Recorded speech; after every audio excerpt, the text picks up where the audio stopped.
प्रकट होकर वर दिया कि राजन, तुझे एक तेजस्वी कन्या पैदा होगी। सावित्री देवी की कृपा से जन्म लेने के कारण से कन्या का नाम सावित्री रखा गया। कन्या बड़ी होकर बेहद रूपवान हुई।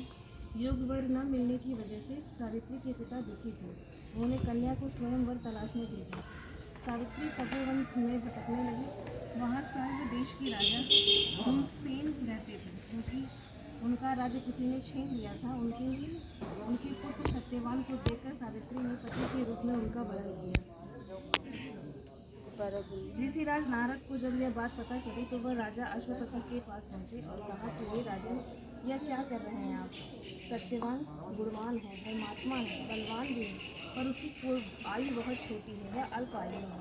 1 वर्ष के बाद ही उसकी मृत्यु हो जाएगी। ऋषिराज नारद की बात सुनकर राजा अश्वपति घोर चिंता में डूब गए।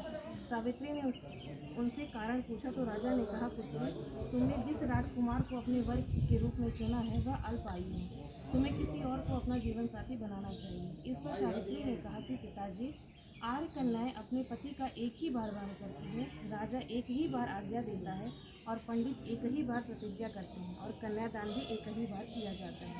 सावित्री हट करने लगी और बोली, मैं सत्यवान से ही विवाह करूँगी। राजा अश्वपति ने सावित्री का विवाह सत्यवान से कर दिया। सावित्री अपने ससुराल पहुँचते ही सास ससुर की सेवा करने लगी। समय बीतता चला गया।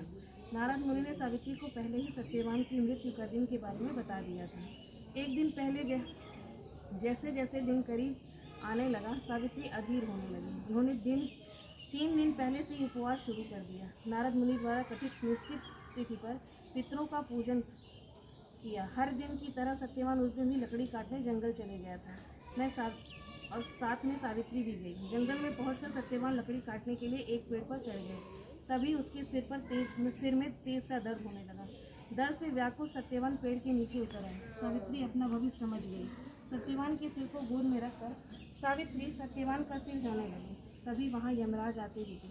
यमराज अपने साथ सत्यवान लोग को ले जाने लगे। सावित्री उनके पीछे पीछे चल पड़ी। यमराज ने सावित्री को समझाने की कोशिश की कि यह विधि का विधान है, लेकिन सावित्री नहीं मानी। सावित्री की निष्ठा और पति परायणता को देख यमराज ने सावित्री से कहा, हे देवी, तुम धन्य हो, तुम मुझसे कोई भी वर मांगो। सावित्री ने कहा कि मेरे सास ससुर वनवासी और अंधे हैं, उन्हें आप दिव्य ज्योति प्रदान करें। यमराज ने कहा, ऐसा ही होगा, जाओ, अब लौट जाओ। लेकिन सावित्री अपने पति सत्यवान के पीछे पीछे चलती रही। यमराज ने कहा, देवी, तुम वापस लौट जाओ।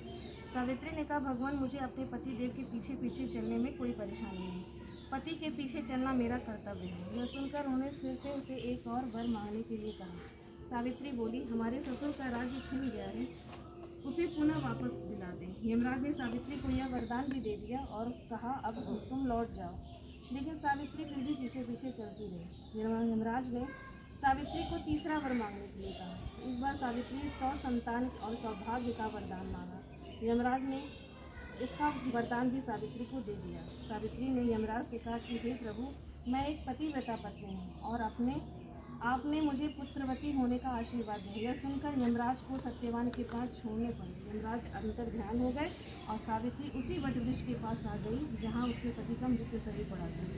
सत्यवान जीवित हो गया और दोनों खुशी खुशी अपने राज्य की ओर चल पड़े। दोनों जब घर पहुँचे तो उन्हें देखा कि उनके माता पिता को दिव्य ज्योति प्राप्त हो गई है। इस प्रकार सावित्री सत्यवान चिरकाल तक राज्य सुख भोगते रहे।